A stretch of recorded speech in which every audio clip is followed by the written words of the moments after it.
하나님 말씀은 누가복음 9장 1절에서 17절입니다. 누가복음 9장 1절에서 17절까지 말씀 번갈아 가면서 읽습니다. 제가 먼저 읽겠습니다. 예수께서 12 제자를 불러 모으사 모든 귀신을 제어하며 병을 고치는 능력과 권위를 주시고 하나님의 나라를 전파하며 앓는 자를 고치게 하려고 내보내시며 이르시되 여행을 위하여 아무것도 가지지 말라. 지팡이나 배낭이나 양식이나 돈이나 두보롯을 가지지 말며 어느 집에 들어가든지 거기서 머물다가 거기서 떠나라. 누구든지 너희를 영접하지 아니하거든 그 성에서 떠날 때에 너희 발에서 먼지를 떨어버려 그들에게 증거를 삼으라 하시니 제자들이 나가 각 마을에 두루 다니며 곳곳에 복음을 전하며 병을 고치더라. 분봉왕 헤롯이 이 모든 일을 듣고 심히 당황하니 이는 어떤 사람은 요한이 죽은 자 가운데에서 살아났다고도 하며 어떤 사람은 엘리야가 나타났다고도 하며 어떤 사람은 옛 선지자 한 사람이 다시 살아났다고도 함이라. 헤롯이 이르되 요한은 내가 목을 베었거늘 이제 이런 일이 들리니 이 사람이 누군가 하며 그를 보고자 하더라. 사도들이 돌아와 자기들의 행한 모든 것을 예수께 여쭈니 데리시고 따로 벳세다라는 고을로 떠나가셨으나 무리가 알고 따라왔거늘 예수께서 그들을 영접하사 하나님 나라의 일을 이야기하시며 병 고칠 자들은 고치시더라. 날이 저물어 가매 12 사도가 나와 여짜오되 무리를 보내어 두루 마을과 촌으로 가서 유하며 먹을 것을 얻게 하소서. 우리가 있는 여기는 빈들이니이다. 예수께서 이르시되 너희가 먹을 것을 주라 하시니 여짜오되 우리에게 떡 5개와 물고기 2마리밖에 없으니 이 모든 사람을 위하여 먹을 것을 사지 아니하고서는 할 수 없사옵나이다 하니 이는 남자가 한 5,000명 되미르라. 제자들에게 이르시되 때를 지어 한 50명씩 앉히라 하시니 제자들이 이렇게 하여 다 앉힌 후 예수께서 떡 5개와 물고기 2마리를 가지사 하늘을 우러러 축사하시고 떼어 제자들에게 주어 무리에게 나누어 주게 하시니 17절 함께 읽습니다.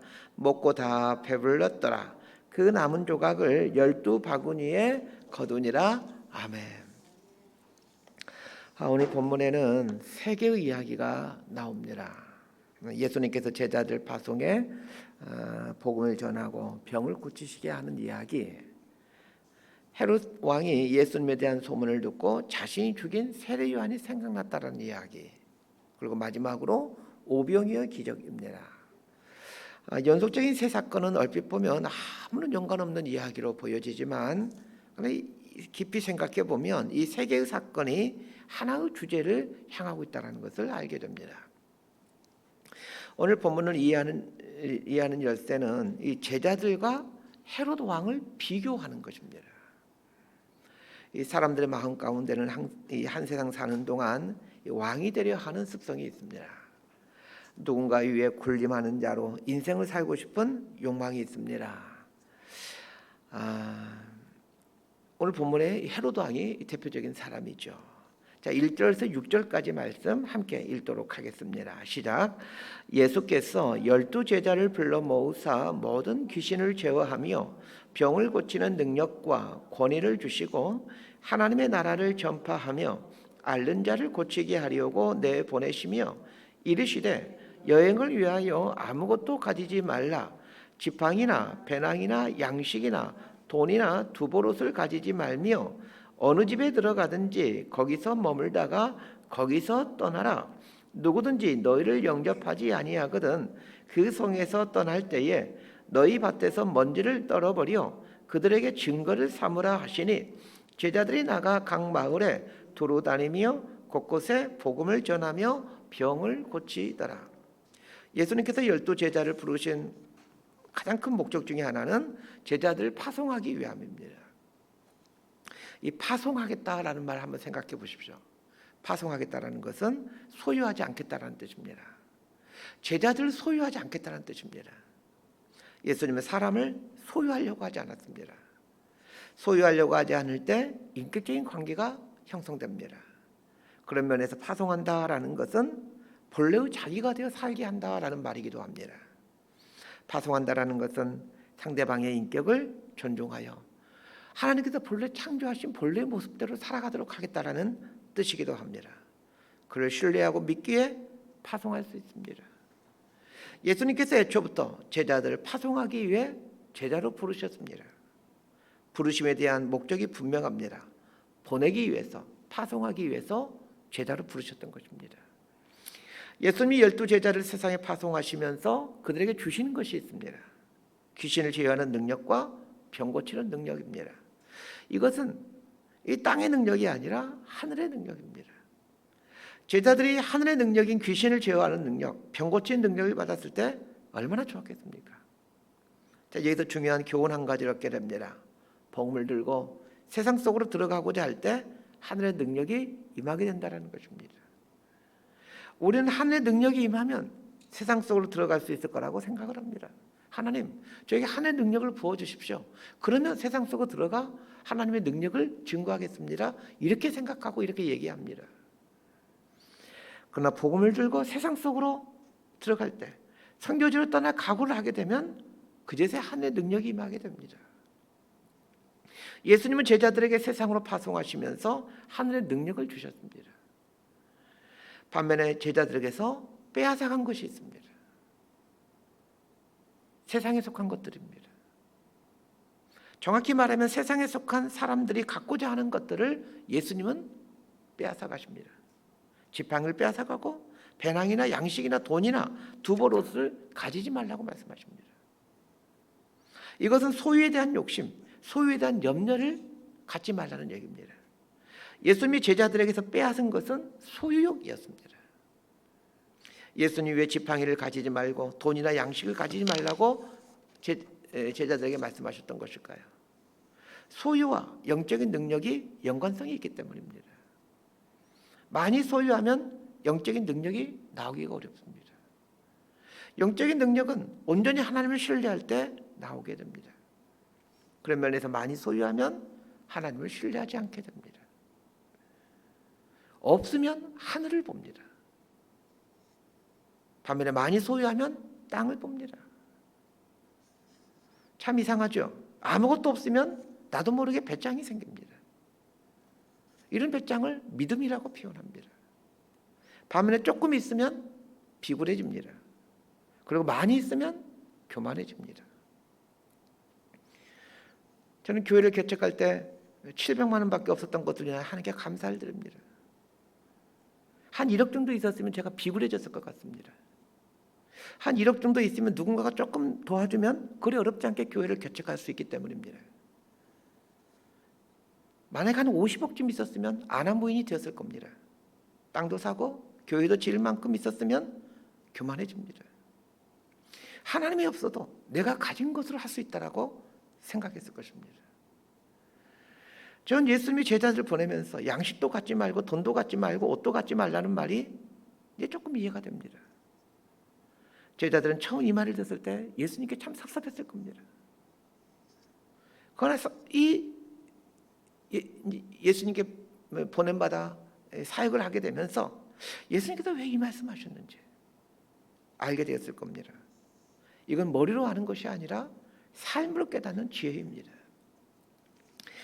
제자들이 이제 이런 삶을 살게 되자 어떤 일이 발생합니까? 6절에 보니까 정말로 제자들이 각 마을로 돌아다니며 병을 고치는 일을 하게 됩니다. 예수님의 말씀대로 아무것도 없이 세상 속으로 들어가자 제자들에게 하늘의 능력이 임하게 되어 병을 고치는 일을 하더라는 것입니다.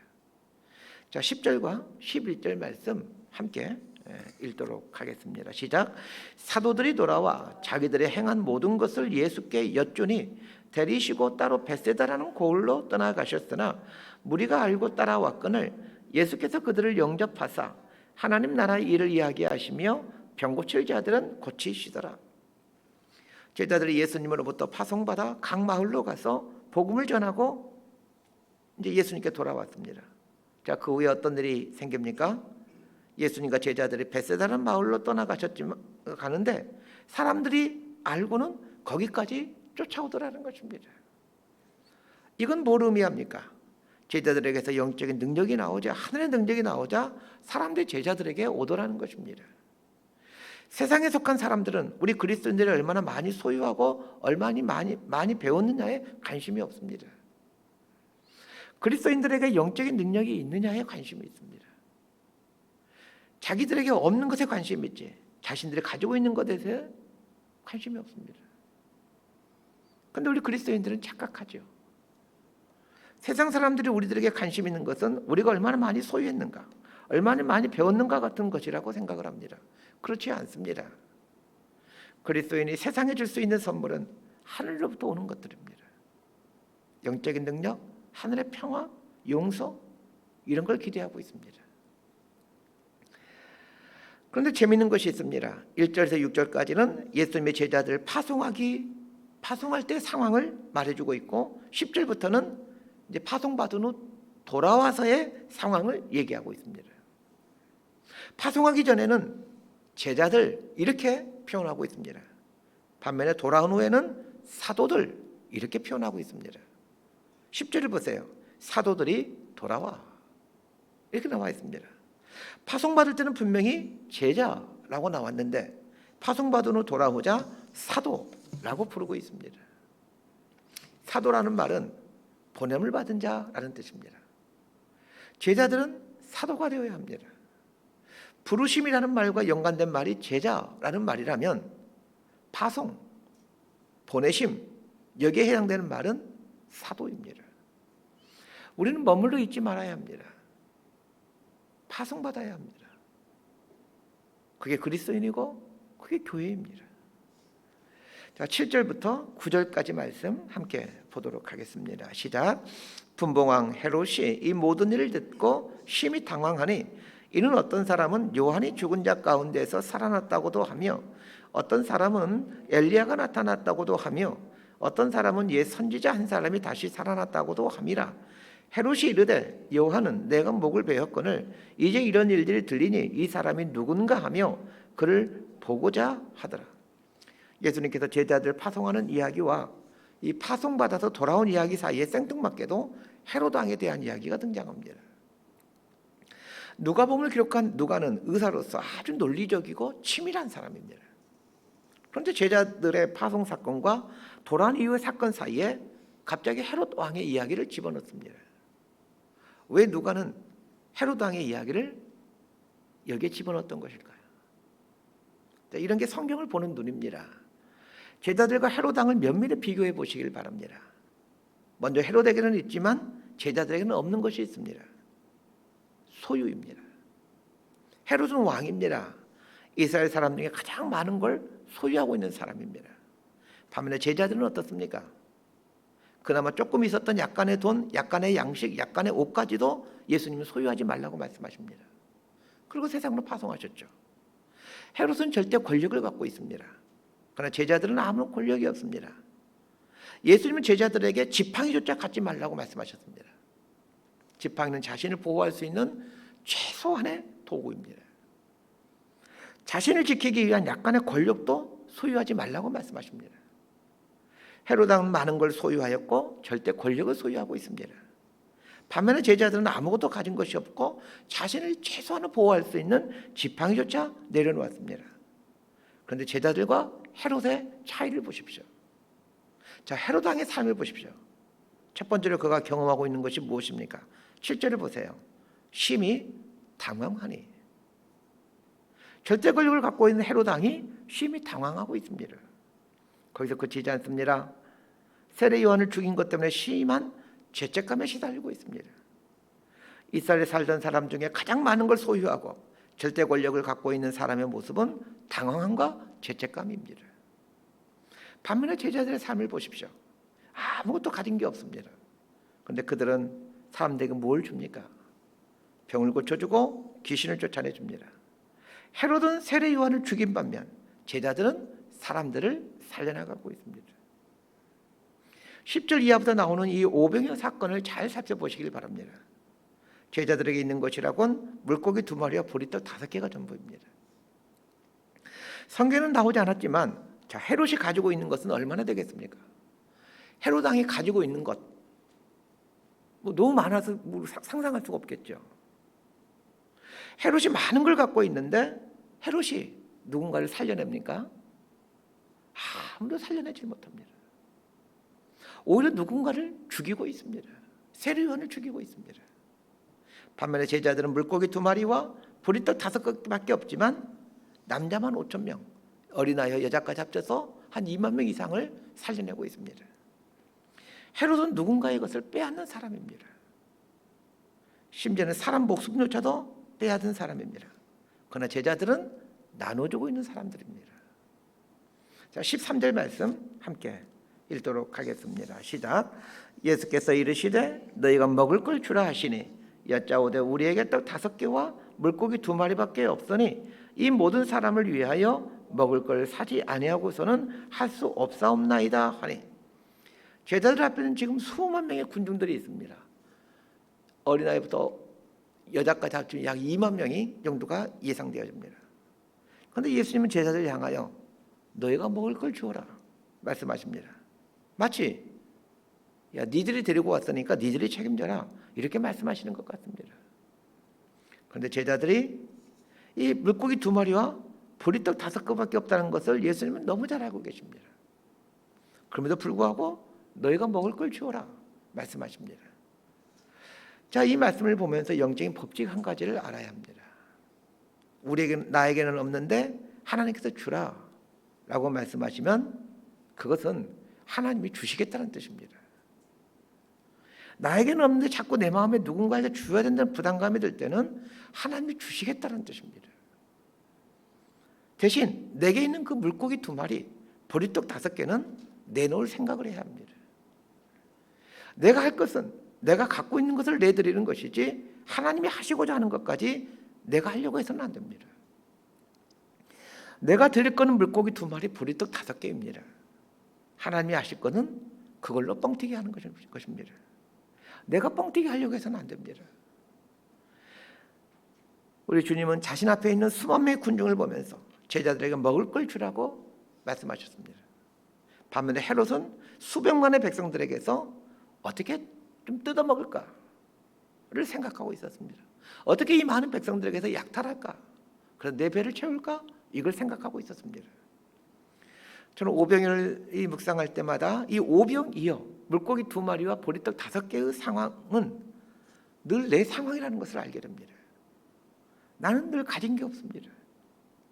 그런데 내 앞에는 배고픈 수만 명의 사람이 있습니다. 무언가에 굶주려 있는 사람들이 끊이질 않습니다. 그때마다 우리 주님은 네가 먹을 걸 주어라 말씀하십니다. 그러나 내가 가진 건 없습니다. 그런데 잘 생각해 보면 물고기 2마리와 보리떡 5개는 늘 갖고 있다는 것을 알게 됩니다.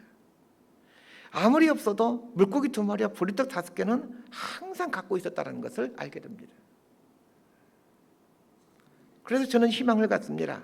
아무것도 가진 것이 없지만 하나님의 일을 할 수 있겠구나. 사랑하는 여러분, 가진 것이 없어도 희망을 가지시길 바랍니다.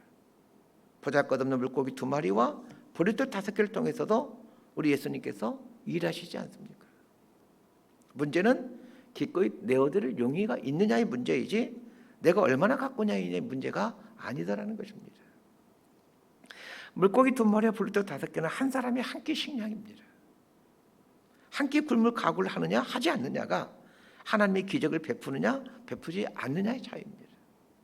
여러분, 물고기 2마리와 보리떡 5개는 한 사람의 한 끼 식량인데 한 끼 식량값, 한 끼 식사값은 여러분 그 정도는 다 가지고 있지 않습니까? 문제는 이거 굶을 각오를 하느냐예요. 내가 한 끼 안 먹고 말지 이런 각오를 하고 있느냐입니다. 다른 복음서에 보면 물고기 2마리와 보리떡 5개의 원래 주인은 한 소년이었다라고 나와 있습니다. 예수님이 기적을 행하신 후 이 소년의 공로가 크죠. 물고기 2마리와 보리떡 5개를 내놓았으니. 자, 그런데 그 소년의 공로가 크다고 하여 소년에게 너는 공로가 크니 물고기 200마리와 보리떡 500개를 주어서 그 소년에게 먹게 했을까요? 그런 게 아닙니다. 예수님의 기적을 행했어도 이 소년은 물고기 2마리와 보리떡 5개 정도밖에는 먹지 못했을 것입니다. 내가 물고기 2마리와 보리떡 5개를 내어드린다 하더라도 내 삶이 달라지는 것은 없습니다. 다른 사람의 삶이 달라지는 것이죠. 그리스도인이란 이렇게 다른 사람의 삶을 달라지게 하는 사람입니다. 말씀 정리합니다. 소유욕과 영적인 능력은 서로 연관성이 있다는 것을 아셔야 됩니다. 소유욕이 클수록 영적인 능력이 사라집니다. 분명히 구분하셔야 할 게 소유가 클수록 영적인 능력이 사라진다 이건 아닙니다. 소유욕이 클수록 영적인 능력은 사라지는 것입니다. 두 번째 기억할 것은 나에게는 늘 물고기 2마리와 보리떡 5개가 있다는 것입니다. 중요한 것은 그것이 하나님의 역사와 기적을 일으키는 것으로 사용될 것인가 아니면 그냥 물고기 2마리와 보리떡 5개로 남을 것인가는 내가 결정한다는 것입니다. 또 한 가지 기억해야 될 것이 있습니다.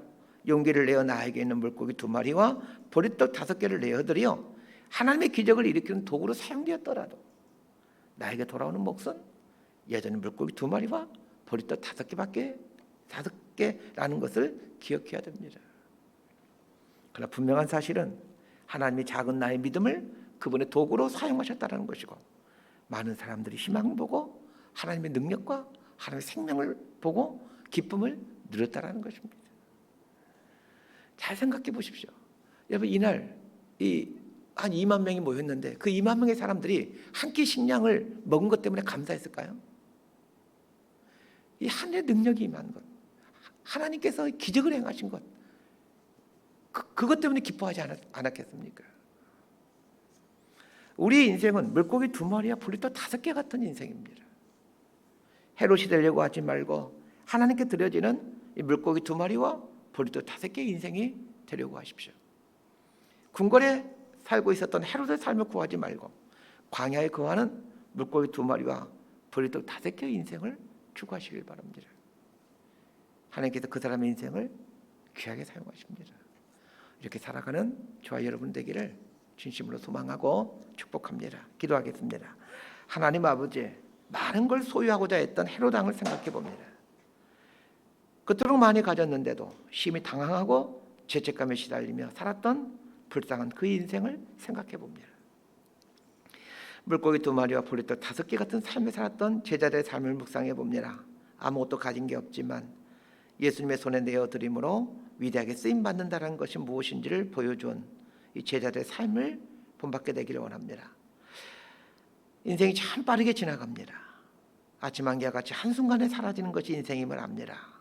헛되고 헛된 것에 마음을 두지 않게 하시고 영원한 것에 마음을 두고 살아가는 지혜로운 그리스도인이 되게 하여 주옵소서. 예수님 이름으로 기도드리옵나이다. 아멘. 기도하고